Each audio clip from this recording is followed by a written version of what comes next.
अल्हम्दुलिल्लाह वस्सलातु वस्सलामु अला रसूलिल्लाह अम्मा बाद अऊज़ु बिल्लाहि समील अलीम मिनश शैतानिर रजीम मिन हमज़िही व नफ़्ख़िही व नफ़्सिही रब्बि अऊज़ु बिका मिन हमज़ातिश शयातीन व अऊज़ु बिका रब्बि अन यहज़ुरून रब्बि इश्रह ली सदरी व यस्सिर ली अमरी वहलुल उक़दतम मिन लिसानी यफ़क़हू क़ौली आमीन या रब्बल आलमीन। अस्सलामु अलैकुम व रहमतुल्लाहि व बरकातुहू वंस अगेन। अल्हम्दुलिल्लाह हमने पिछली कुछ क्लासेस में हज़रत उमर रज़ी अल्लाह अन्हु की सीरत को हमने कुछ सीखने का अल्हम्दुलिल्लाह हमें मौका मिला और मुझे उम्मीद है बहुत सारे लेसन्स हम लोगों ने उसमें से अपनाए होंगे और हमने लेसन्स सीखे होंगे इंशाअल्लाह।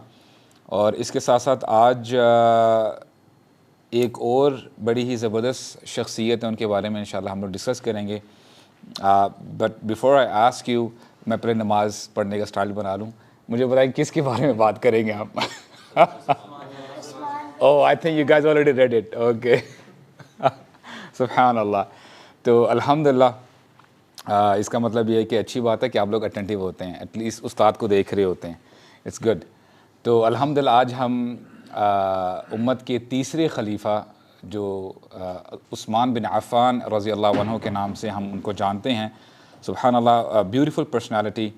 और उमर रज़ी अल्लाह अन्हु के बारे में अल्हम्दुलिल्लाह आप यकीन कीजिएगा, हमने जितना कुछ कवर किया है ना, बहुत सारा अभी ऐसा मटेरियल है जो कि हमने कवर नहीं किया। अगर उन्हीं के ऊपर हम बात करते रहे ना तो बहुत सीरीज़ लंबी हो जाएगी।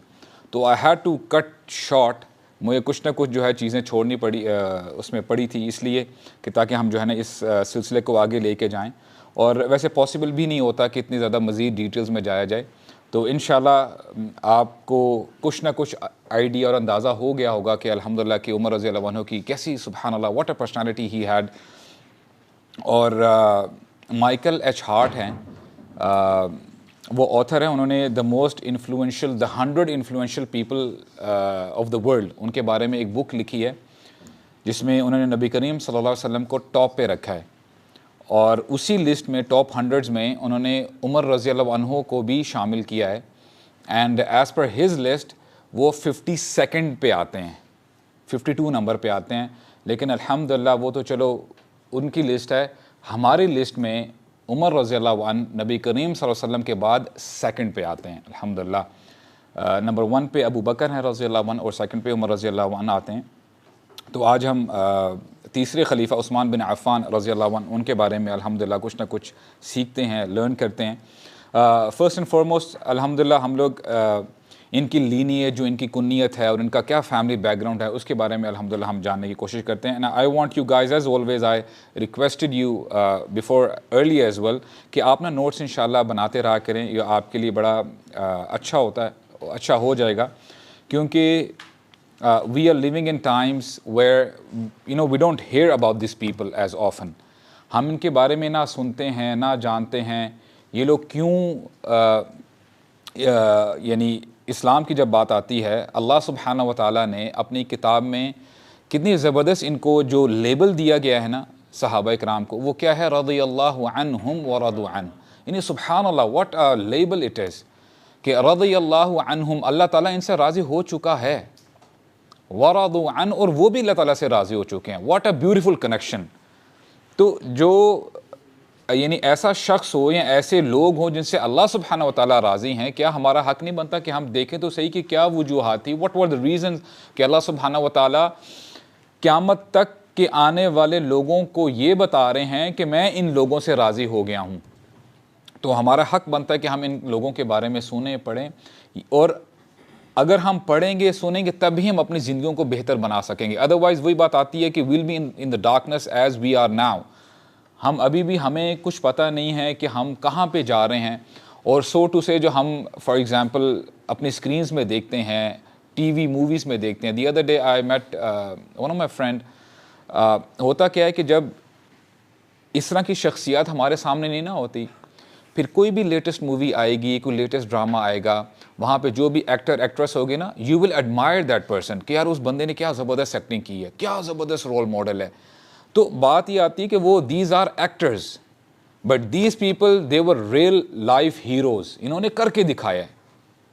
वहाँ पे जैसे मर्जी उन्होंने कुर्बानियाँ दी हों मूवीज़ में या ड्रामाज़ में, ठीक है, जैसे मर्जी उन्होंने, at the end of the day it's an acting, that's it. और हकीकत में उनकी ज़िंदगी क्या है आप लोगों को ज़्यादा पता है कि स्कैंडल्स और ये वो सारी चीज़ें चल रही होती हैं। लेकिन सुब्हान अल्लाह हमारे लिए बहुत इम्पोर्टेंट है, अगर हम चाहते हैं कि हमारी ज़िंदगियों में एक पॉजिटिव इफ़ेक्ट आए तो it's very very essential, it's an inevitable for us to read about these personalities. तो उस्मान बिन अफ़ान, इनका जो नाम है वो मैं आपके सामने पढ़ता हूँ, उस्मान इबन अफ़ान। अच्छा, इबन का मतलब आपको जिनको नहीं पता मैं रिपीट कर दूँ, इट इज़ एज इफ़ के Usman son of Affan, alright. इबन का ये मतलब होता है अरबिक में, उस्मान इबन Affan, he is a son of Affan इबन उमैया। अफ़ान जो इनके फादर थे, उनके ग्रैंड फादर यानी उनके फादर का नाम उमैया था। तो उस्मान इबन अफ़ान इबन उमैया इबन अब्दुशम्स इबन अब्दुल मनाफ इबन क़ुसै इबन कलाब, या आगे तक जाता है इबन कलाब तक। तो ये मैंने आपको 4-5 नाम गिनवाए हैं। I will repeat once again, Usman इबन अफ़ान इबन उमैया इबन अब्दुशम्स इबन अब्दुल मनाफ इबन क़ुसै इबन कलाब। अच्छा, नबी करीम सल्लल्लाहु अलैहि वसल्लम की जो लीनिएज है ना वो भी आपको पता होना चाहिए, पता होना चाहिए, यानी हर बंदे को पता होना चाहिए। मोहम्मद सल्लल्लाहु अलैहि वसल्लम के जो 4 फादर्स हैं ना उनके नाम भी मैं आपके सामने रखता हूँ, ताकि आपको कुछ ना कुछ अंदाज़ा ये हो जाए कि उस्मान रज़ी अल्लाह अन्हु की फ़ैमिली और मोहम्मद सल्लल्लाहु अलैहि वसल्लम की फ़ैमिली कहाँ पे जाके मैच करती है। मोहम्मद सल्लल्लाहु अलैहि वसल्लम इबन अब्दुल्लाह, मोहम्मद इबन अब्दुल्लाह इबन अब्दुल मुत्तलिब इबन हाशिम, माशाल्लाह, इबन अब्दुल मनाफ, माशाल्लाह। अब देखें, अब्दुल मनाफ वहाँ पर भी थे, यहाँ पर भी थे, तो अब्दुल मनाफ पे जाके दोनों की फैमिलीज़ मिलती है। तो ये आप ये कह लें कि इनके 4 फादर्स सेम थे। तो यहाँ से भी एक रिश्तेदारी जो है, मैं आपको और भी बताऊँगा कि कहाँ से इनके रिलेशन ज़्यादा जो है बनते हैं, उस्मान बिन अफ़ान के रज़ी अल्लाह अन्हु और मोहम्मद सल्लल्लाहु अलैहि वसल्लम के। तो ये इनके जो 4 फादर्स थे यानी दे वर द सेम। और अब्दुल मनाफ जो हैं उनके 2 बेटे थे, एक हाशिम जिनका नाम था और दूसरे अब्दुल शम्स। अब्दुल शम्स का आप ये कह लें कि सिनोनिम, इसके अगर अब्दुल शम्स ना भी कहें, उमैया कह लें तो उमैया भी उनका नाम था, ऑलराइट। यानी बनु अब्दुल शम्स कह लें या बनु उमैया कह लें। तो दीज वर द 2 क्लैंस, यानी जिसमें हाशमी क्लैन होता है, हाशमी कब यानी कुरैशी, ये सारे हाशमी यानी कुरैशी हैं। तो बनु हाशिम और बनु उमैया, और यानी these were the 2 famous Qureshi clans. ये सबसे प्रोमिनेंट क्लैंस थे, कबीले थे। बाकी बनु अदी और बनु तैम वगैरह थे, लेकिन ये 2 these were the heavy weights. और इसके साथ साथ इनकी आपस में ज़ाहिर बात है रिश्तेदारियाँ भी थी, लेकिन साथ साथ अब ज़ाहिर बात है कबीलाबाजी के तौर पे आपस में ना कंपटीशन भी बहुत ज़्यादा था, राइवलरी भी बहुत ज़्यादा थी।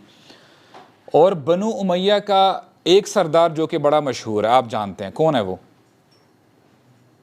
अबू सुफियान। अबू सुफियान बनु उमैया से थे और इन्हीं की वजह से इस्लाम में काफ़ी देर बाद लेके आए।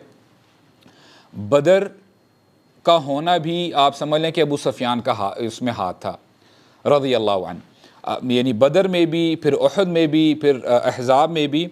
और फ़तह मक्का जब मुसलमान मक्का की तरफ आने लगते हैं ना, उससे थोड़ी देर पहले अबू सुफियान ईमान लेके आते हैं। तो he was the main person behind all the गज़वात दैट हैपेंड। जितनी भी जो जंगें हुई थी उसमें अबू सुफियान का बहुत बड़ा हाथ था। अबू सुफियान अफ़ान के कज़न हैं। अफ़ान कौन है? उस्मान रज़ी अल्लाह अन्हु के फादर, यानी आपस में कज़न हैं। तो इसका मतलब ये हुआ कि अबू सुफियान उस्मान रज़ी अल्लाह अन्हु के अंकल कंसीडर किए जाएंगे, ठीक है, उनके अंकल हैं। और अबू सुफियान के बेटे जो वेरी प्रोमिनेंट सन जो कि सहाबी भी हैं, वो कौन है? मुआविया रज़ी अल्लाह अन्हु। मुआविया रज़ी अल्लाह अन्हु अबू सुफियान के बेटे हैं। तो ये मैं आपको बता रहा हूँ, बताने का मकसद ये है कि आपको पता होना चाहिए कि ये रिलेशंस वहाँ पे थे। सहाबा इकराम, इंशाल्लाह आपको आगे भी पता चलेगा कि the dots were connecting with each other. तो मुआविया रज़ी अल्लाह अन्हु उनके फादर हैं अबू सुफियान। और नबी करीम सल्लल्लाहु अलैहि वसल्लम चूँकि हाशमी थे, ही वॉज यानी हैशमाइट। इनकी रिश्तेदारी यानी हाशमियों की जो बनु उमैया से थी, स्पेशली नबी करीम सल्लल्लाहु अलैहि वसल्लम की अगर बात की जाए, अबू सुफियान की बेटी उम्मे हबीबा रज़ी अल्लाह अन्हा उम्मुल मुमिनीन, नबी करीम सल्लल्लाहु अलैहि वसल्लम he married her, उम्मुल मुमिनीन Umme Habiba के साथ। तो अब आप यानी यहाँ से भी आप देख लें कि हाशमियों के रिलेशंस थे बनु उमैया के साथ। एक रिलेशन जो मैंने आपके सामने आपको जो काउंट करवाया है वो क्या है कि इनके 4 फादर्स ऊपर जाके सेम हो जाते हैं। सेकंड क्या रिलेशन है, चूँकि अबू सुफियान यानी अंकल हैं उस्मान रज़ी अल्लाह अन्हु के, तो लिहाजा उम्मे हबीबा यानी कंसीडर की जाएंगी as the cousin of Usman रज़ी अल्लाह अन्हु। तो वहाँ से भी एक रिलेशन बन जाता है नबी करीम सल्लल्लाहु अलैहि वसल्लम के साथ उस्मान रज़ी अल्लाह अन्हु का। और एक और रिलेशन है, रिलेशन ये है, अच्छा ये रिलेशन जो होते हैं ना काफ़ी मुझे बड़ा अब ये कह लें कि ज़ोर लगाना पड़ता है दिमाग पे। जैसे जैसे आप मैथ्स का सवाल नहीं कर रहे होते, तो मुझे ना कोई सवाल कभी कभार कोई बंदा पूछता है ना मैथ्स में जो कमज़ोर होता है, तो बोलते हैं ना यार मुझे आप वर्बल ना बताओ, मैं I just write down the question और फिर मैं रिजॉल्व करके आपको बताऊंगा कि इसका जवाब ही होगा। तो मेरे साथ रिश्तेदारी में भी यही होता है। अगर कोई आप ये कह लें कि अम्मी बैठी हो और वो जो है खालाएँ बैठी हो ना, अच्छा वो चाची की लड़की की बेटी की वो, मुझे समझ में आना जो ना बंद हो जाता है कि यार ये बात किस रिलेशन की बात हो रही है। तो मैं कहता हूँ ज़रा होल्ड ऑन, मुझे ज़रा लिखने दो, अच्छा इसकी बेटी इसका बेटे का चाचे का ये, तो वो फिर बाद में समझ में आती है बात। बहरहाल तो अगर आपके साथ ऐसा मामला है आपके साथ भी, तो आई वुड स्ट्रांगली रिकमेंड कि आप लिख लें, ओके, तो आपके लिए आसानी हो जाएगी। अब्दुल मुत्तलिब, उनकी बेटी थी बैदा, ऑलराइट। अब मैं आपसे सवाल भी पूछूंगा कि यानी मुझे पता चले कि वाकई are you good in recognising the relations और नॉट। अगर अब्दुल मुत्तलिब की बेटी थी बैदा, तो नबी करीम सल्लल्लाहु अलैहि वसल्लम की क्या लगी? वो पुप्पो लगी। एग्जैक्टली, माशाल्लाह। किसने जवाब दिया? माशाल्लाह, यू आर गुड वन। यार आप मेरे साथ आके बैठें मुझे आपकी असिस्टेंस की ज़रूरत होगी। ऑलराइट, तो बैदा पुप्पो लगी नबी करीम सल्लल्लाहु अलैहि वसल्लम की। बैदा की बेटी उनका नाम था अरवा, और अरवा उस्मान रज़ी अल्लाह अन्हु की वालदा हैं। तो यहाँ से भी अब आप खुद मैथ्स कर लें कि क्या रिलेशन बनता है, ठीक है, उस्मान रज़ी अल्लाह अन्हु का और नबी करीम सल्लल्लाहु अलैहि वसल्लम का। तो ये कम से कम 3 रिलेशंस बनते हैं उस्मान रज़ी अल्लाह अन्हु के। एक तो ये कि इनके 4 फादर सेम हैं, अब्दुल मनाफ पे आके फैमिली जो है मिल जाती है। सेकेंडली उम्मे हबीबा रज़ी अल्लाह अन्हा, चूँकि वो कज़न हैं उस्मान रज़ी अल्लाह अन्हु की, तो वहाँ से भी रिलेशन बन जाता है नबी करीम सल्लल्लाहु अलैहि वसल्लम के साथ उस्मान बिन अफ़्फ़ान का।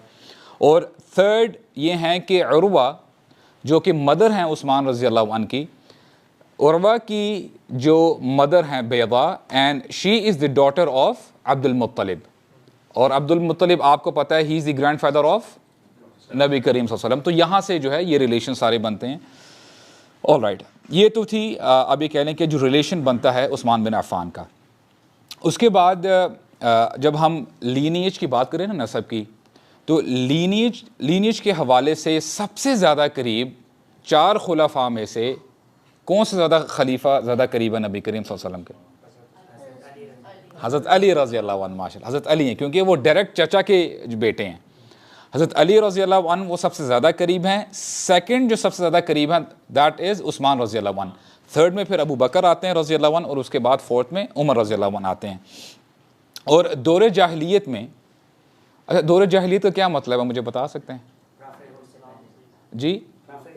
एग्जैक्टली, नबूवत से पहले जो दौर कहलाया जाता है वो दौर जाहिलियत कहलाया जाता है, यानी नबूवत तब नहीं आई हुई थी। सो इन द जे डेज उस्मान रज़ी अल्लाह अन्हु की कुन्नियत थी अबू अम्र, उमर नहीं अम्र।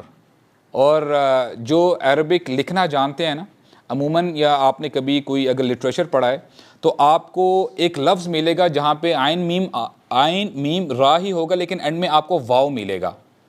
मैं बहुत अरसे तक उसको अमरो पढ़ता रहा था सीरियसली, जब मुझे पता नहीं था। तो अब जब मैंने सीखना शुरू किया तो वाव साइलेंट होता है, तो वो अम्र कंसीडर किया जाता है। मेरी बात समझ रहे हैं? तो उनका नाम था अबू अम्र उस्मान रज़ी अल्लाह अन्हु का।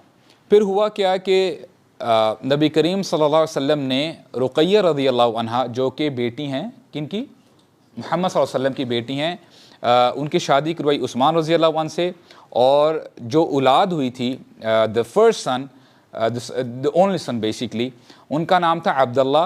तो फिर उनका नाम पड़ गया अबू अब्दुल्ला, अब्दुल्ला के father, the father of Abdullah. और इनका टाइटल भी था, लक़ब भी था, इनका निक नेम कह लें, बहुत मशहूर है। क्या है? That is also written on my shirt, you know, I made that easy for you actually. ठीक है, ज़ुन्नूरैन। ठीक है, ज़ुन्नूरैन, ज़ू का मतलब होता है वाला। मैं आपको वैसे बता रहा हूँ, जैसे मिसाल के तौर पे आप कुरान मजीद भी जब पढ़ते हैं ना, आता है ज़ुल अर्शिल मजीद। अल्लाह सुब्हानहू व तआला अपने बारे में फरमा रहे हैं ज़ुल अर्शिल मजीद का मतलब क्या है, यानी अजीम अर्श वाला।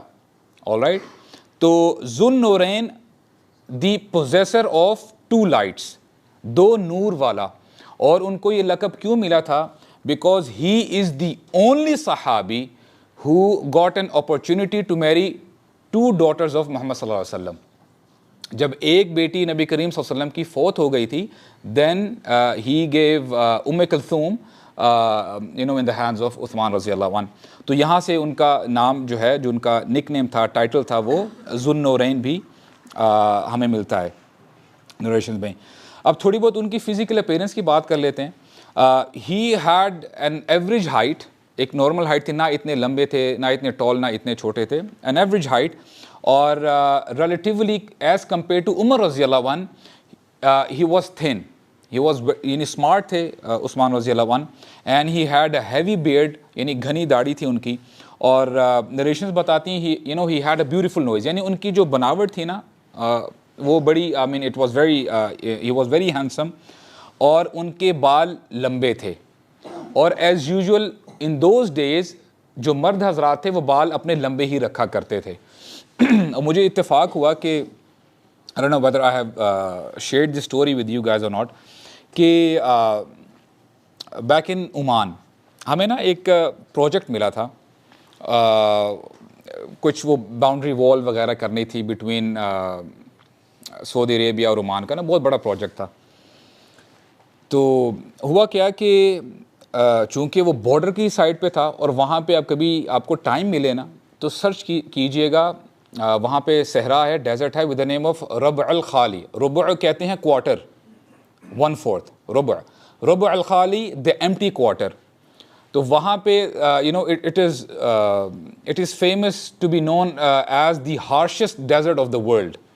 और वो ये भी कहते हैं कि once you go in alive, you don't make it out alive, यानी बहुत, यानी उसकी ऐसी जो है इस नौयत का उसको जो है सहरा को कंसिडर किया जाता है। तो बहरहाल वहाँ पे जब मैं गया ना, सुबहान अल्लाह, इमेजिन कीजिएगा वहाँ पे, हाँ घर तो हमारे जैसे थे, यानी सीमेंट के बने हुए, और दे हैड 4 व्हील कार्स, क्योंकि ज़ाहिर बात है सहरा वाला इलाका है।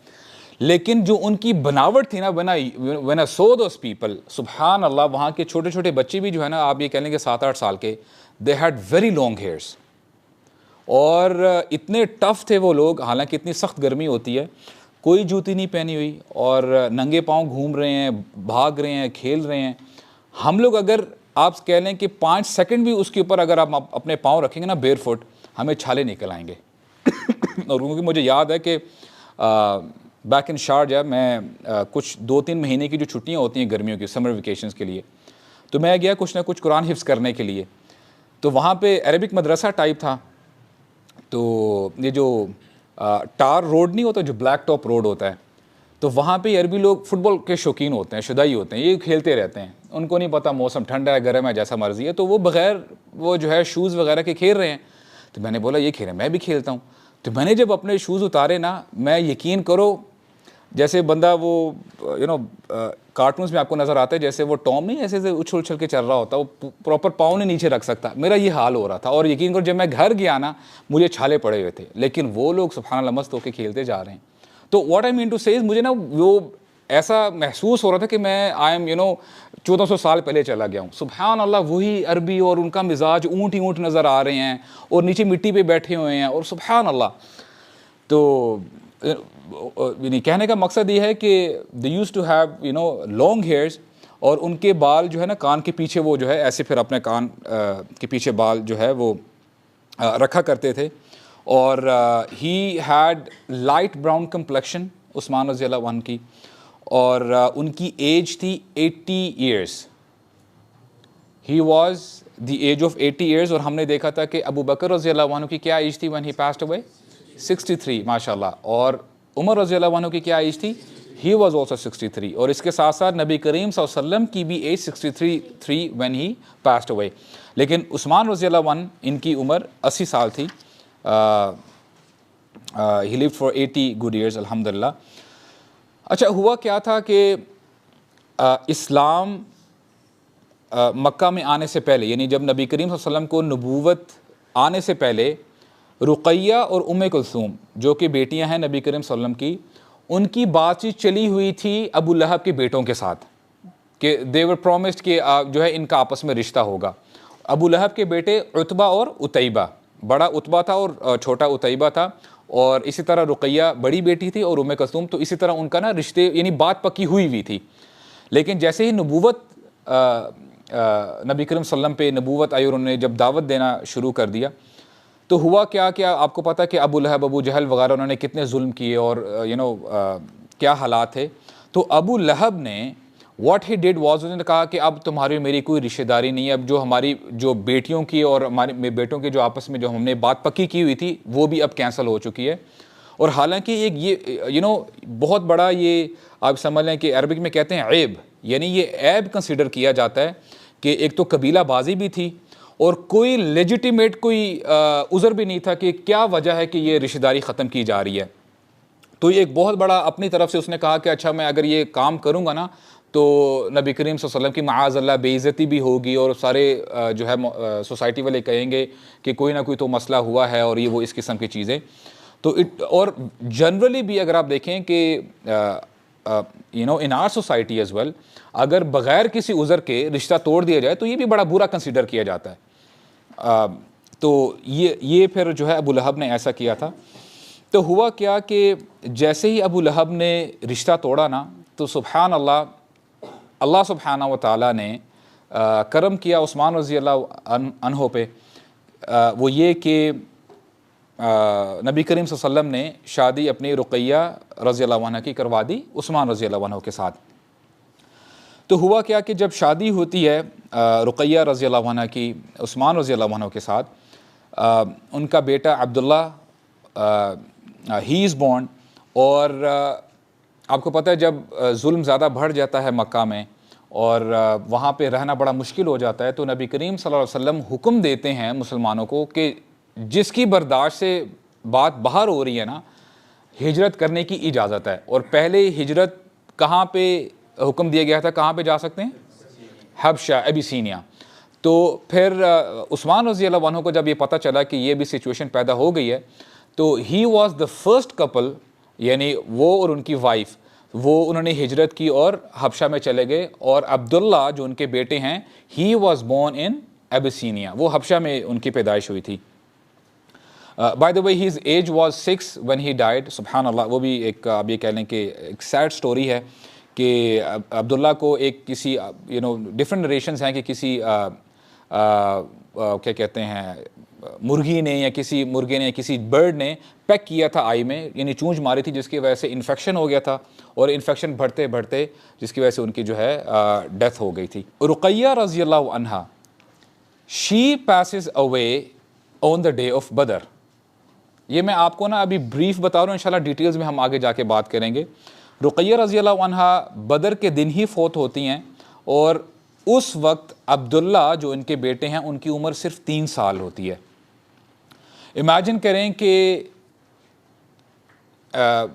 उस्मान रज़ी अल्लाह अन्हु पहले तो कहते हैं नबी करीम सल्लल्लाहु अलैहि वसल्लम को कि मैं भी वॉलंटियर करता हूँ, मैंने भी बदर में जाना है, मैंने शिरकत करनी है।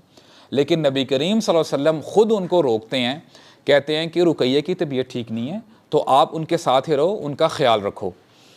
इमेजिन करें कि मुसलमान बाहर गए हुए हैं लड़ने के लिए और ऐसा इतने मर तो नहीं हैं बदर यानी मदीना के अंदर, तो उस्मान रज़ियल्लाहु अन्हु ख़ुद ही जनाजा पढ़ाते हैं अपनी बीवी का और ख़ुद ही उनको बरी भी करते हैं, और इतने ज़्यादा लोग नहीं होते।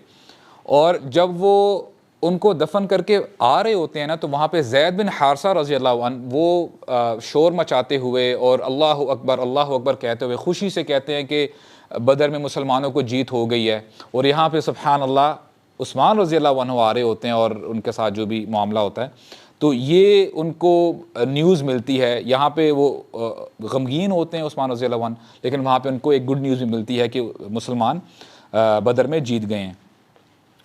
उस वक्त होता क्या है कि उमर रज़ियल्लाहु अन्हु आते हैं उस्मान के पास, और जब उनको पता चलता है कि ये मामला हुआ है, रुक़ैया रज़ियल्लाहु अन्हा शी इज़ नो मोर, तो फिर वो प्रपोज़ल देते हैं कि my daughter is there Hafsa. वो उस टाइम विडो होती हैं कि हफ्सा के साथ आप शादी कर लें, लेकिन वेरी पोलाइटली उस्मान रज़ियल्लाहु अन्हु उस प्रपोज़ल को रिजेक्ट करते हैं। वो कहते हैं कि no I am not interested, यानी अभी मैं शादी करने के उसमें इंटरेस्ट में नहीं हूँ। और उसके साथ होता क्या है कि कुछ अरसे बाद जैसे मैंने आपको बताया ना कि अबू लहब और बाकी सरदार मक्का के बहुत ज़्यादा टॉर्चर करते हैं मुसलमानों को, ख़ासकर नबी करीम सल्लल्लाहु अलैहि वसल्लम को टारगेट बनाते हैं। और उतैबा जो अबू लहब का बेटा है, जिसने शादी करनी थी किसके साथ, उम्मे कुलसूम के साथ, उनकी छोटी बेटी के साथ, वो भी बहुत शरारती होता है, यानी कोई लम्हा नहीं जाने देता, लेकिन गाली गलोच करना और कभी कभार फिज़िकल होने की कोशिश करना, टॉर्चर करना, उसके बहुत ही बुरे इखलाक होते हैं, जिसकी वजह से नबी करीम सल्लल्लाहु अलैहि वसल्लम बद्दुआ करते हैं उतैबा के लिए। और होता क्या है कि उतैबा एक बार जाता है, इनका तजारती काफ़िले आते जाते रहते हैं, शाम जाना और फिर यमन जाना, तो एक इसी जर्नी में जाता है। तो होता क्या है कि वहाँ पे इंशाल्लाह मौका मिला तो वो मैं पूरा वाक़या भी आपको सुना दूँगा। तो वहाँ पे होता क्या है कि जब इसका कैरवन बैठा होता है ना, रात का वक्त होता है, तो इसको ना दूर से एक शेर नज़र आ रहा होता है, उसको ना शेर नज़र आ जाता है। तो उतैबा इतना डर जाता है, बोलता है कि मुझे ना बदुआ दी है मोहम्मद सल्लल्लाहु अलैहि वसल्लम ने, और मोहम्मद सल्लल्लाहु अलैहि वसल्लम की कभी बद्दुआ ज़ाया नहीं होती। वो करता क्या है कि लोगों को, यानी गोल दायरे में जो भी लोगों ने पड़ाव डाला होता है सोने के लिए, तो ये सबसे यानी हट के ना, यानी पूरे उस सर्कल के दरमियान में आ जाता है। यानी अगर उसने अटैक करना भी हुआ तो इतने आसानी से कर भी नहीं सकेगा, मेरे तक पहुंच नहीं सकेगा। लेकिन सुब्हान अल्लाह होता क्या है कि वही शेर उसको उतैबा को मार भी देता है। तो ये नबी करीम सल्लल्लाहु अलैहि वसल्लम का जो है उनकी बदुआ पूरी होती है। The lion actually ate Utaiba. तो फिर होता क्या है कि उम्मे कुलसूम की शादी उस्मान रज़ियल्लाहु अन्हु से कर दी जाती है। और सुब्हान अल्लाह भी देखें, अल्लाह ताला की आप ये कह लें कि ग्रैंड स्कीम ऑफ प्लानिंग है कि what better women he could get, के जैसे एक हदीस में आता है ना कि अल-खालतु बिमंज़िलतिल उम, जो खाला होती है ना वो माँ के दर्जे तक होती है, यानी she is equivalent to the mother. तो अब देखें ना, अगर रुक़ैया बड़ी बहन है, वो अगर इस दुनिया में नहीं रही, तो जितना ख्याल उम्मे कुलसूम रखेंगी अब्दुल्ला का, शायद कोई और औरत जो है वो ना रख सकती हो। तो फिर उनकी जब शादी हो जाती है, और उनकी शादी तकरीबन 7 साल तक रहती है, और after 7 years she also dies, और वो उनकी जो फोदगी होती है that is before 1 year of हज्जतुल विदा, यानी हज्जतुल विदा के 1 साल पहले उनकी भी वफ़ात हो जाती है। एंड सुब्हान अल्लाह क़द्दर अल्लाह उनकी कोई औलाद नहीं होती। उस्मान रज़ियल्लाहु अन्हु की उम्मे कुलसूम से कोई औलाद नहीं है, और ये होता है शाबान 9th हिजरी को होता है ये। और उम्मे कुलसूम को नबी करीम सल्लल्लाहु अलैहि वसल्लम ख़ुद बरी करते हैं, ख़ुद उनको जो है दफन करते हैं। सुब्हान अल्लाह। अब देखें, इस तरह की नरेशंस जब हम पढ़ते हैं ना, जनरली जब हम बायोग्राफीज़ नहीं पढ़ते तो होता क्या है कि हमें ना कुछ विर्चूज़ के बारे में बताया जाता है, कभी यानी मुख्तलिफ़ चीज़ों के बारे में बताया जाता है। लेकिन जब हम इनकी सीरत पढ़ते हैं सहाबा इकराम की या नबी करीम सल्लल्लाहु अलैहि वसल्लम की, दे वर लीडिंग अ नॉर्मल लाइफ, जैसे नॉर्मल लोग ज़िंदगी गुजारते हैं। और सुब्हान अल्लाह, नबी करीम सल्लल्लाहु अलैहि वसल्लम की ज़िंदगी तो इतनी, आप ये कह लें कि इतनी टफ़ थी। सुबह क्या काम करना होता था कि दावत देना, दीन को फैलाना, लोगों तक पहुँचाना, और रातों को खड़े हो के अल्लाह ताला के सामने खड़े हो के गिड़गिड़ाना इस्तिग़फ़ार करना, यहाँ तक कि आयशा रज़ी अल्लाहु अन्हा एक दफ़ा पुकार उठती हैं, नरेशन है कि रात का वक्त है और आयशा रज़ी अल्लाहु अन्हा ख़ुद ही नरेट करती हैं, कहती हैं कि अंधेरा था बिल्कुल, I could not see at all. फिर मैंने जब अपने राइट लेफ़्ट देखा ना, I could not find Mohammad सल्लल्लाहु अलैहि वसल्लम, मुझे वो जो है I could not feel him. फिर मैंने जब अपने हाथों को टटोला, मैंने राइट लेफ़्ट थोड़ा सा मैं आगे होकर जब देखने लगी तो मुझे पाँव महसूस हुए, those were the feet of Mohammad सल्लल्लाहु अलैहि वसल्लम, और वो खड़े होकर नमाज पढ़ रहे थे। लेकिन इमेजिन करें, अब देखें यहाँ तक अगर हमने ये स्टोरी सुनी है रहमतल लिल आलमीन कि दुनिया में अल्लाह सुब्हाना व तआला, बल्कि तमाम मखलूक़ात में अल्लाह ताला के बाद सबसे अजीम तरीन हस्ती नबी करीम सल्लल्लाहु अलैहि वसल्लम की है, और उनके पास घर में दिया नहीं है, लाइट नहीं है, रोशनी नहीं है चलाने को। और ये वही वक्त है कि जब अगर आप अपने राइट देखें पर्शियन एम्पायर को देखें और लेफ्ट रोमन एम्पायर को देखें, वहाँ पे क्या कुछ नहीं था, मेगा इंफ्रास्ट्रक्चर था वहाँ पे। सुबहान अल्लाह, this is the kind of life नबी करीम सल्लल्लाहु अलैहि वसल्लम यूज्ड टू लीड। और वो खड़े हो कि क्या दुआएं मांगा करते थे। और आयशा रज़ी अल्लाह अन्हा एक बार कहती हैं कि लिमा तस्ना हादा या रसूल अल्लाह, कि आप इतनी मेहनत क्यों करते हैं, सुबह को भी आप इतने बिजी होते हैं, और आपको क्या लगता है क्या उनके पास फ्रिजेस में हमेशा खाने की फरवानी होती है कि जो दिल किया फ्रिज खोला और खाने के लिए जो है पीने के लिए निकाल दिया? नहीं, नरेशंस बताती हैं कि महीनों गुजर जाते थे और चूल्हा नहीं चलता था। Can you even imagine that? यानी पका हुआ खाना वो नहीं खाते थे। इसका मतलब क्या है? मामूली खजूरें, यहाँ पानी, ये खाना, हम इसको खाना नहीं कहते, हम इसको मेरे ख्याल से कुछ वो जो हमारा जो टी टाइम चल रहा होता है, टी टाइम भी नहीं कह सकते हम इसको। ये उनका लिटरली खाना था। This is how they used to lead their lives. और हमारे अगर फॉर एग्जांपल हमें 2 दिन तो दूर की बात है ना, हमने अगर माशाल्लाह तबारक रहमान बड़ा, हमने अगर वो तीर भी मार लिया और रोज़े भी रख लिए, और अगर हमें शाम को समोसे ना मिले ना, पकोड़े ना मिले, तो बस अम्मा जी की खैर नहीं, कि मैंने रोज़ा रखा है, मुझे तो जो है समोसे चाहिए, मुझे तो चाट चाहिए, एज़ इफ़ कि हम एहसान कर रहे हैं। और यहाँ पे देखें नबी करीम सल्लल्लाहु अलैहि वसल्लम का यही ज़िंदगी का मामूल रहा है। और फिर कहती हैं या रसूलल्लाह लिमा तस्नऊ हादा, आप क्यों इतनी मेहनत करते हैं? वक़द गफ़र अल्लाहु लक मा तक़द्दम मिन ज़ंबिक व मा तअख़्ख़र। हालांकि मामला ये है, रियलिटी ये है कि अल्लाह सुब्हानहू व तआला ने आपके तमाम अगले पिछले गुनाहों को मुआफ़ कर दिया है। Then why so why are you doing so hard work? यानी इतना ज़्यादा हार्ड वर्क क्यों कर रहे हैं आप? तो क्या जवाब देते हैं? सुब्हान अल्लाह, अफ़लम अकून अब्दन शकूरा, अफ़लम अकुन अब्दन शकूरा, ए आयशा कि मैं अल्लाह ताला का शुक्रगुजार बंदा ना बनूं? कि क्या ये कम नेमतें हैं कि अल्लाह सुब्हानहू व तआला ने हमें सेहत दी है, अल्लाह सुब्हानहू व तआला ने हमें मुसलमान बनाया है, सुब्हान अल्लाह, अल्लाह सुब्हानहू व तआला ने हमें हिदायत दी है, ये कम नेमतें हैं? तो ये रवैया था हमारे नबी करीम का सल्लल्लाहु अलैहि वसल्लम। और इमेजिन करें, इतनी तकालीफ, अपनी बेटी को खुद दफन कर रहे हैं। खुदा की कसम खा के कह रहा हूं, ये कहना बहुत आसान है। सबसे मैं ये समझता हूं, I could be wrong, parents के लिए औलाद का गम, बाकी सारे गम पेरेंट्स सह सकते हैं, लेकिन औलाद का गम नहीं सह सकता पेरेंट। माँ बाप जो है वो, दूसरों की क्या बात करूं, मेरे बड़े कहते हैं, बोलते हैं कि जो माँ बाप होते हैं ना, दुनिया की हर ताकत से लड़ सकते हैं, लड़ लेंगे उनसे, लेकिन अगर औलाद बागी निकल आए ना, तो समझो वहां पे आके वो माँ बाप हार जाता है कि इसके लिए मैंने इतना कुछ किया है, और यही आके मेरे सामने खड़े होकर अपनी जुबान दराजी कर रहा है, मेरे सामने अब ऊंची आवाज करके बात कर रहा है। That moment is very critical for the parents. और हमें डरना चाहिए कि हम किन के आगे अपनी जुबानें खोल रहे हैं, जिन्होंने अपनी सारी जिंदगियां लगाई हैं, अपने आप को सेक्रीफाइस करके, रात दिन एक करके, आप जहां पे हैं उनकी वजह से हैं। और आज जब आपको थोड़ी सी अकल के आ गई है, आपको बाहर की हवा के लग गई, कॉलेजेस की, यूनिवर्सिटीज़ की, नहीं, मेरे पेरेंट्स तो ओल्ड स्कूल है, उनको तो कुछ भी नहीं पता। उनको क्या पता ज़माना कहाँ से कहाँ पहुँच चुका है। यानी you have the audacity to say that in front of your parents, सुभान अल्लाह। तो ये नबी करीम सल्लल्लाहु अलैहि वसल्लम की ज़िंदगी थी। और अब्दुल्ला जो मैंने बताया ना आपको कि उनके बेटे थे उस्मान रज़ी अल्लाह अन्हु के, उस्मान रज़ी अल्लाह अन्हु के एक और बेटे थे जो कि you know he was very famous, उनका नाम था अबान बिन उस्मान, अबान।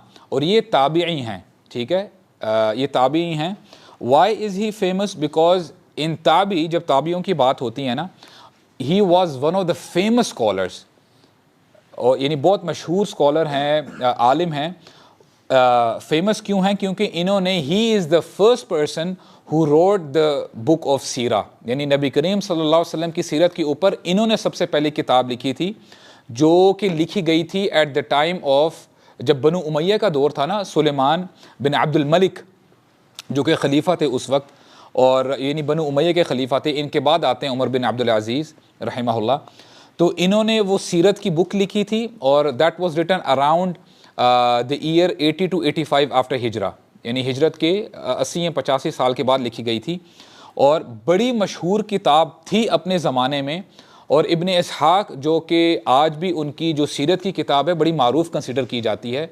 इब्न इसहाक ने जो सारा जो रिसोर्सेज है ना, जो सारा मवाद है, वो इन्हीं की बुक से लिया गया है। यानी आज जो कोई भी शख्स इब्न इसहाक की किताब पढ़ता है ना सीरत की, तो ये उसको पता होना चाहिए कि जो बैकएंड पे जो काम किया गया था वो अबान बिन उस्मान रज़ी अल्लाह, अबान बिन उस्मान रहमहुल्लाह ने किया था। बहरहाल वो बुक तो अभी नहीं रही, तो वो द बुक वाज लॉस्ट, तो फिर जो है इब्न इसहाक की बुक की शक्ल में ही वो हमारे सामने अब वो है। ऑल राइट, उस्मान रज़ी अल्लाह अन्हु दौर जाहिलियत में, इन द जे डेज, तब भी ही was very shy and he was very modest, बहुत यानी हया पसंद थे, और you know he was very modest.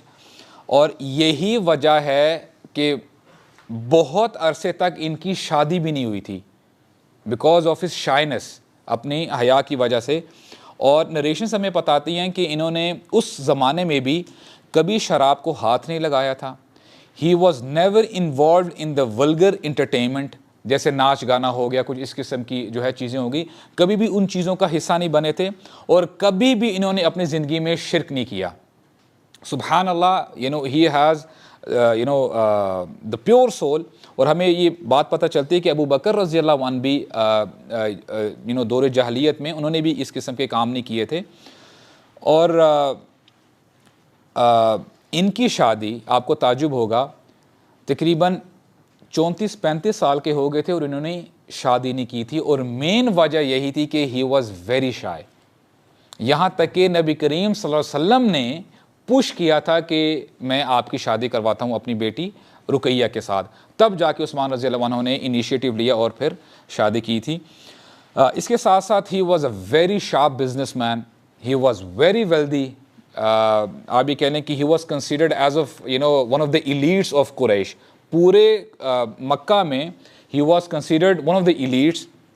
बहुत मालदार थे और बहुत सारा माल इन्होंने इनहेरिट किया था अपने फादर अफ़ान से। जब अफ़ान इनके फादर फोत हो गए थे तो इनको विरासत में बहुत सारा माल मिला था। और बनु उमैया जो इनका क्लैन था, इनका कबीला था, पूरे क्लैन में इनका एक बड़ा हायर रुतबा था, इनका हाई स्टेटस था। ही वॉज़ वेरी नोबल, माशाल्लाह इनकी पर्सनैलिटी बहुत ही अच्छी थी।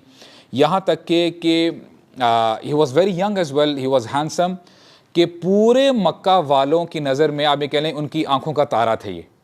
यहाँ तक कि जो वहाँ की ख़वातीन थी, जो वहाँ की माएँ थी, जब वो अपने बच्चों को रातों को सुलाया करती थी ना, तो हमारे यहाँ भी पहले जो लोरियाँ सुनाया करती थी माएँ, तो उस वक्त माएँ अपने बच्चों को सुलाने के लिए लोरियाँ दिया करती थी, लालाबाई जिसे आप जो है बेबी राइम्स कहते हैं सुलाने के लिए।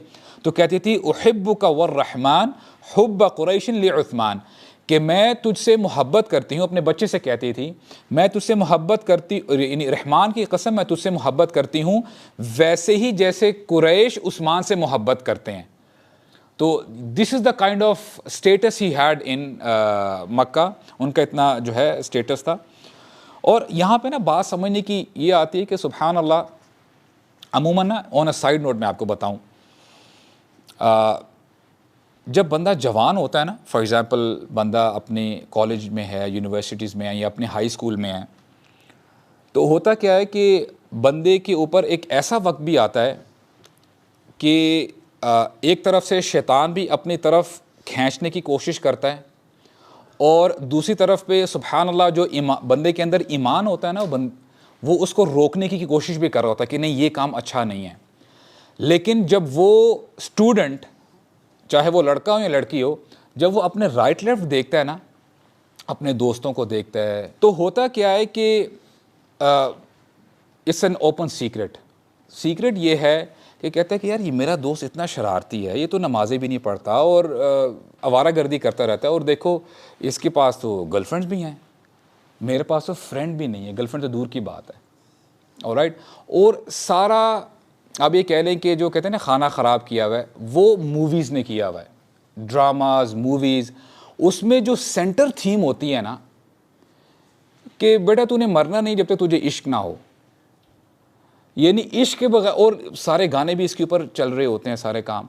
उसमें होता क्या है कि अच्छा, इस मोहब्बत या इश्क या जो भी चीज़ है, इसके अंदर कोई भी रुकावट डालने की कोशिश करे ना, वो विलन है। और मूवीज़ में अमूमन बाप को विलन बनाया जाता है कि यार ये हमें जो है ना एक नहीं होने दे रहा, ये हमारी शादी नहीं होने दे रहा। तो ये सारे प्रेशर होते हैं उस टाइम पे।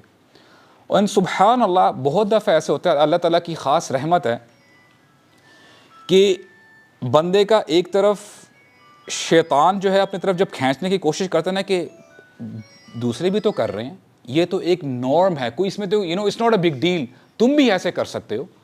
Making a friend, there is no problem, it always starts with a friend. पहले फ्रेंड होते हैं, नॉर्मल बातचीत होती है, और फिर चीज़ें आगे कहाँ से कहाँ निकल जाती हैं। लेकिन एट द सेम टाइम अल्लाह ताला की ख़ास रहमत होती है कुछ लोगों के ऊपर, बंदे के अंदर जो है ना आवाज़ आती है कि नहीं यार ये चीज़ ठीक नहीं है, एंड समहाउ वो चीज़ें आगे नहीं बढ़ पाती। बंदा उस टाइम पे तो सोच रहा होता है कि नहीं, मैं क्यों लैग कर रहा हूँ, लोग तो इंजॉय कर रहे हैं। आपके साथ अगर वो नहीं भी हो रहा होता ना, एक वक्त आता है कुछ सालों बाद कि आप अल्लाह का शुक्र अदा करते हैं, ए अल्लाह आपने मुझे बचा के रखा था। अगर आपने मुझे ना बचाया होता तो पता नहीं, मैं the results would be so devastating कि बंदा सोच भी नहीं सकता, क्योंकि कई चीज़ें ऐसी होती हैं कि आप उसको रिवर्स नहीं कर सकते, and these are one of those things. तो ये अल्लाह ताला की ख़ास रहमत है। बंदे को ना अल्लाह ताला से दुआ करते रहना चाहिए कि अल्लाह मुझे हर किस्म के फितने से, आजमाइश से बचा के रखे।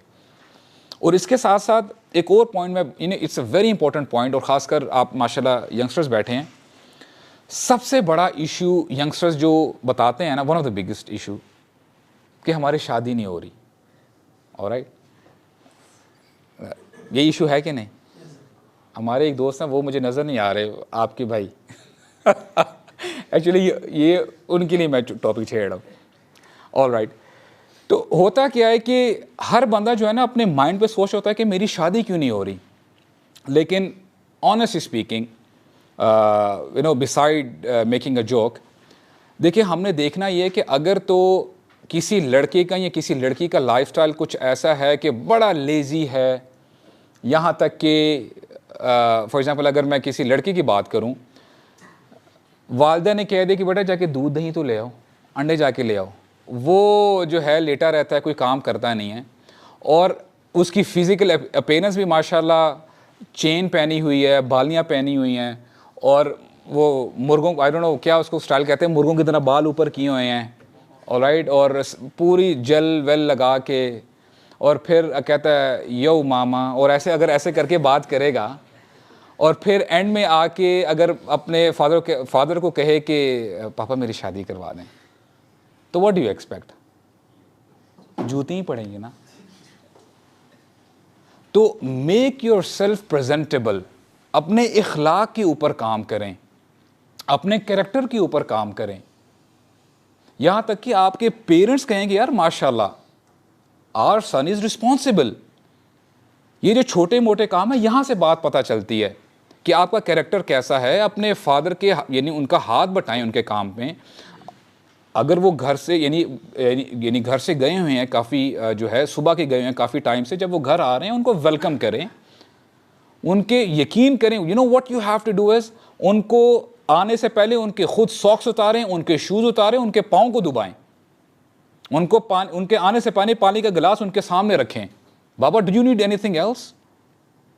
उनके लिए दरवाज़ा खोलें, उनके लिए उनकी गाड़ी अगर घर यानी गेट के अंदर एंटर हो रही है, जाके भागे भागे जाएं, बाबा इतनी देर होगी आप आए नहीं, कहाँ पे आप बिजी हैं, do you need my assistance, आपको मेरी ज़रूरत तो नहीं है? घर में अगर वालदा हैं, वालदा का कोई काम है, डू इट, काम करें। और specially this is for the girls as well.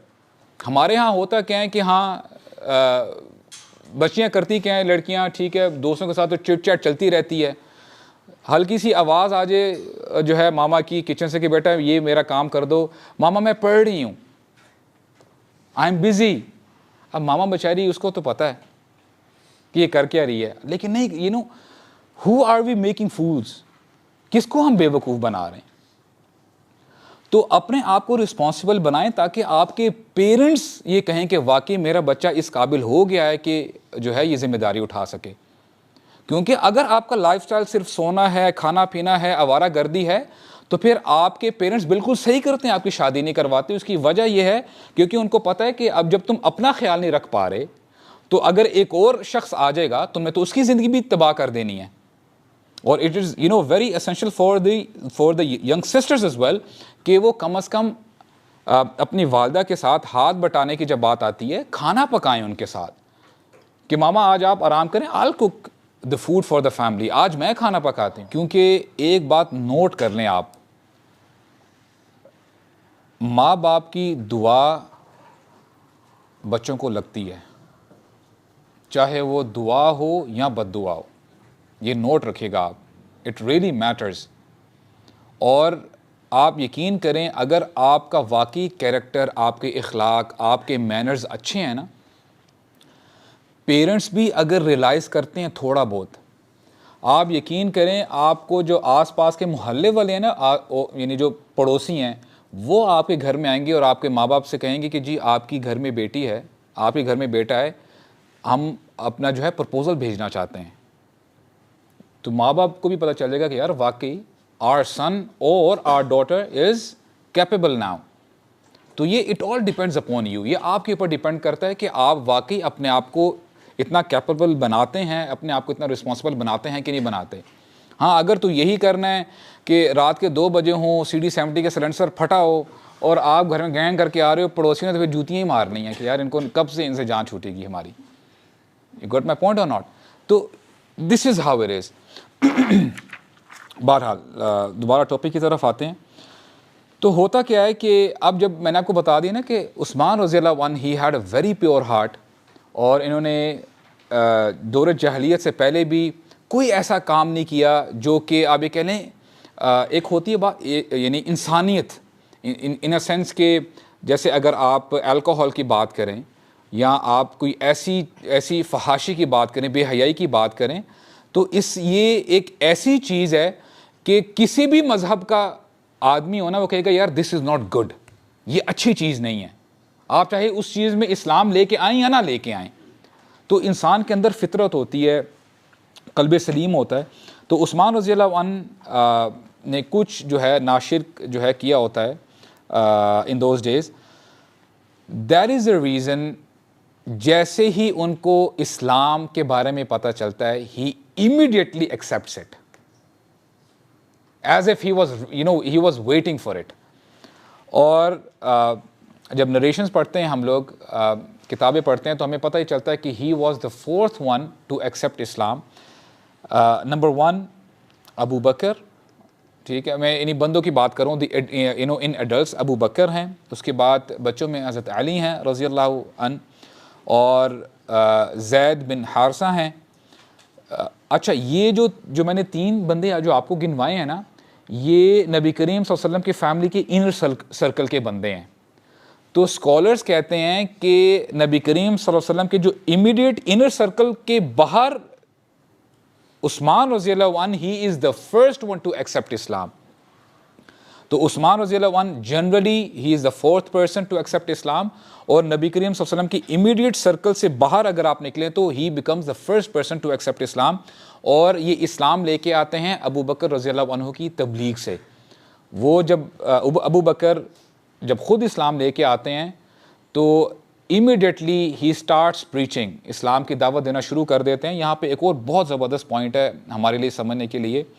हमारे यहाँ ना कुछ ये भी एक मिसकंसेप्शन पाया जाता है कि जब तक मुझे कंप्लीट मैं हाफिज़ ना बन जाऊँ, मुहद्दिस ना बन जाऊँ, एक स्कॉलर ना बन जाऊँ, मैं अपनी ज़ुबान नहीं खोलूँगा इस्लाम के हवाले से, मैं तब तक दावत नहीं दूंगा। नहीं, it doesn't work like that. कम अज़ कम इस्लाम के बारे में आपको जो इंफॉर्मेशन है विच इज़ ऑथेंटिक, आपका हक बनता है वो आप दूसरों तक पहुँचाए। जैसे नबी करीम सल्लल्लाहु अलैहि वसल्लम ने बताया, बल्लिगु अन्नी वलौ आयतन, कि मेरी तरफ से एक आयत ही क्यों ना हो, एक नरेशन ही क्यों ना हो, एक बात ही क्यों ना हो, अगर तुम्हें पता है दिस इज़ ऑथेंटिक, पहुँचा दो। अबू बकर ने जब दावत का काम स्टार्ट किया तो मुझे बताएं कुरान मजीद कितना नाजिल हुआ था? यानी हार्डली, यानी कुछ भी नहीं था। कितनी अहादीस थी उनके सामने? नहीं, लेकिन ही स्टार्टेड प्रीचिंग। तो ये है कि इंशाल्लाह जितना आपको पता है इस्लाम के बारे में वो पहुंचाएं। कम अज़ कम आपको ये तो पता है ना कि नमाज 5 वक्त की हमारे ऊपर फ़र्ज कर दी गई है। आपको ये तो पता है ना कि झूठ बोलना गुनाह है। आपको ये तो पता है ना कि अपनी आंखों की हिफाजत सब ने करनी है। These are the basics, yet these are the fundamentals. तो कम अज़ कम ये ख़ुद अपने आप पे पहले ही अप्लाई करें और फिर जो है इसको आप इसके साथ साथ जो है लोगों को भी दावत दें। अबू बकर रज़ियल्लाहु अन्हु सबसे पहले जिसको दावत देते हैं ना, जिस शख्स को, वो उस्मान रज़ियल्लाहु अन्हु है। अच्छा, यहाँ से हमें पता चलता है कि उस्मान रज़ियल्लाहु अन्हु के स्टेटस के बारे में आई एम एज्यूमिंग कि अबू बकर जब ईमान लेके आए होंगे ना, जब खुद मुसलमान हुए होंगे, तो he must have been thinking कि मैं ये दावत का जो यानी स्टार्ट किससे लूँ। इमेजिन करें उनके जहन में कितने लोग आए होंगे और उन्होंने जब पिन पॉइंट किया होगा कि नहीं, Usman is the best person I can go to.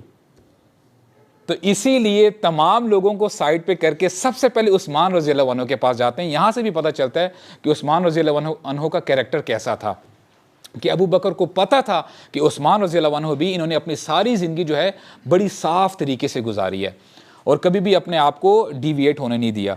तो वो जाते हैं, उनको पता होता है कि उस्मान रज़ियल्लाहु अन्हु ही सो अपराइट, और जाते हैं, ही नॉक्स एट हिज डोर और फिर दावत देते हैं तौहीद की, जिससे उस्मान रज़ियल्लाहु अन्हु भी ईमान लेके आते हैं और इसके साथ साथ तलहा बिन उबैदुल्लाह, उनके फ़ौरन बाद ही वो भी ईमान लेके आते हैं। तो ये दोनों सहाबी जाते हैं नबी करीम सल्लल्लाहु अलैहि वसल्लम के पास और वहाँ पर जाके इस्लाम कबूल करते हैं। नबी करीम सल्लल्लाहु अलैहि वसल्लम फिर रिसाइट करते हैं कुरान की आयात। This is how they both accepted Islam. और एक तबक़ात है, ये भी सीरत की किताब है, हिस्ट्री की बुक है, इब्न साद ने लिखी है और ये लिखी गई थी तबरी, इमाम तबरी ने भी एक लिखी है। ये सारी जो सीरत की किताबें, यहाँ पे आपको जो है ना सीरत मिलती है, नबी करीम सल्लल्लाहु अलैहि वसल्लम की भी मिलती है, या अगर जब आप इन बुक्स को पढ़ते हैं, और सहाबा इकराम की भी मिलती है। तो इब्न साद ने तबक़ात में अपनी बुक में मेंशन किया है कि उस्मान रज़ियल्लाहु अन्हु एक दफ़ा जा रहे थे, ज़ाहिर बात इनके कैरावैंस जाते थे, बिज़नेस चूँकि ये नहीं किया करते थे। तो एक बार जब ये शाम से होके जब वापस आ रहे थे ना, तो इन्होंने, रात का टाइम था, इन्होंने कई जगह जो है पड़ाव डाला हुआ था। तो रात को एक आवाज़ आती है और आवाज़ में ये कहा जाता है कि एक चीख होती है कि सोने का वक्त नहीं है अब, you have to go to Mecca right now. और एक शख्स है जिसका नाम अहमद है, उसने नबूवत का दावा कर दिया है। So you don't have to sleep now, अभी के अभी मक्का जाओ और उस शख्स को देखो जिसका नाम अहमद है, जिसने नबूवत का दावा किया है। तो उस्मान रज़ियल्लाहु अन्हु ये नरेट करते हैं कि मुझे ये आवाज़ आई थी। और आपको पता है कि जब नबी करीम सल्लल्लाहु अलैहि वसल्लम की नबूवत उनको मिलने से पहले आसमान पे, कुरान मजीद भी इस वाक़े का, इंसिडेंट का जिक्र करता है कि अल्लाह सुब्हानहू व तआला ने आसमान को इतना प्रोटेक्ट कर दिया हुआ था कि जिन्नात पहले आसमान के पास पहुँच के ना कोई बातें सुन लिया करते थे फरिश्तों की, या जो भी ऊपर जो बातें चलती थी। लेकिन जिन्नात आपस में बात कहते हैं कि क्या वजह है कि अब हम जब ऊपर जाते हैं तो इतना सख्त पहरा लगा हुआ है कि हम कुछ सुनने की कोशिश करते भी हैं तो हमें एक शहाब आके लगता है, एक यानी चिंगारियाँ लगती हैं। तो it's either of the two, या तो अल्लाह सुब्हाना व ताला ने फैसला कर दिया है कि अब तबाह करने लगे हैं किसी कौम को, या तो there is something big is going to happen.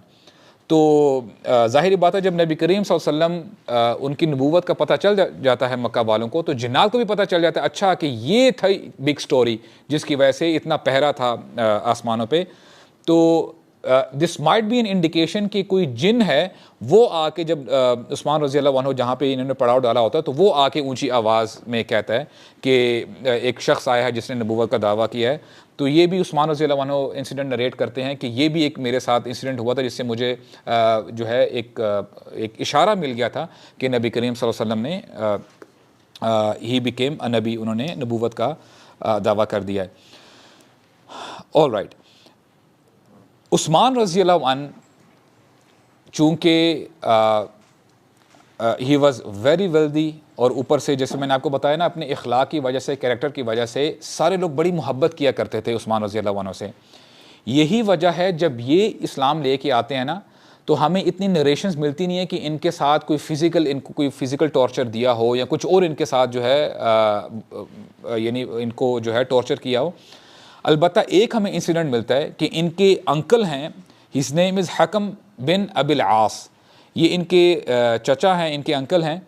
वो एक बार नरेशन में हमें ये पता चलता है कि जब ये उनके पास जाते हैं उस्मान बिन अफ़ान, तो हकम उनको काफ़ी गुस्सा आया होता है कि Usman how dare you accept Islam, तुमने हमारे आबाओ अजदाद का दीन कैसे छोड़ दिया।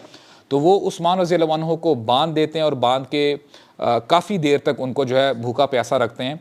लेकिन वो भी जब उस्मान रज़ी अल्लाह अन्हु बिल्कुल अपने इस्लाम पे डटे रहते हैं तो वो भी छोड़ देते हैं। तो ये हमें एक आध इंसिडेंट मिलता है कि उस्मान रज़ी अल्लाह अन्हु के ऊपर जो टॉर्चर होता है वो ये इंसिडेंट है। इसके साथ साथ उस्मान रज़ी अल्लाह अन्हु, जैसे कि मैंने ज़िक्र किया है कि जब नबी करीम सल्लल्लाहु अलैहि वसल्लम हुक्म देते हैं ना कि एक दावत दे देते हैं कि अगर कोई मुसलमान जाना चाहता है हिजरत करके हबशा तो वो जाया जा सकता है। तो उस्मान रज़ी अल्लाह अन्हु अपनी वाइफ रुक़ैया के साथ वहाँ पे हिजरत करते हैं और he was one of the first batches, क्योंकि 2 दफ़ा जाते हैं, 2 दफ़ा हिजरतें होती हैं। तो जो पहली हिजरत होती है उसमें उस्मान रज़ी अल्लाह अन्हु वहाँ पे जाते हैं और वो वापस कुछ अरसे बाद आ जाते हैं। क्यों आते हैं? Because there was a rumour, एक अफवाह फैल जाती है कि मक्का वाले सारे ईमान लेके आ गए हैं, अभी हमें कोई टेंशन नहीं है वहाँ पे। तो फिर उस्मान रज़ी अल्लाह अन्हु वहाँ पे जब आ जाते हैं तो पता चल जाता है कि ये सिर्फ एक अफवाह होती है, इसमें कोई हकीकत नहीं है। लेकिन उसके बाद फिर वो सेकेंड टाइम वहाँ पे जाते नहीं हैं।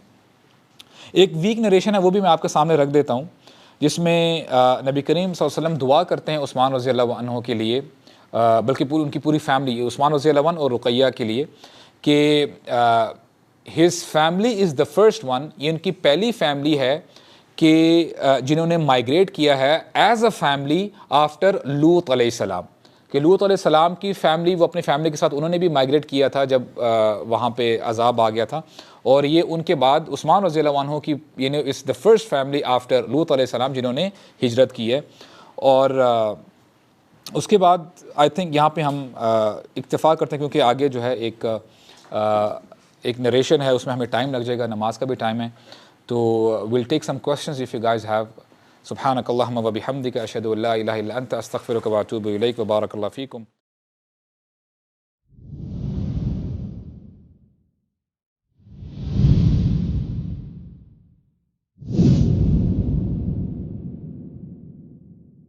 We at Youth Club strive to convey true message of Islam. आइए आप भी हमारे साथ इस कार खैर में शामिल हो जाइए। हमारे पैट्रियन और बैंक डिटेल्स डिस्क्रिप्शन में मेंशन्ड है। सपोर्ट यूथ क्लब, सपोर्ट दावा व जज़ाकुमुल्लाह खैरन।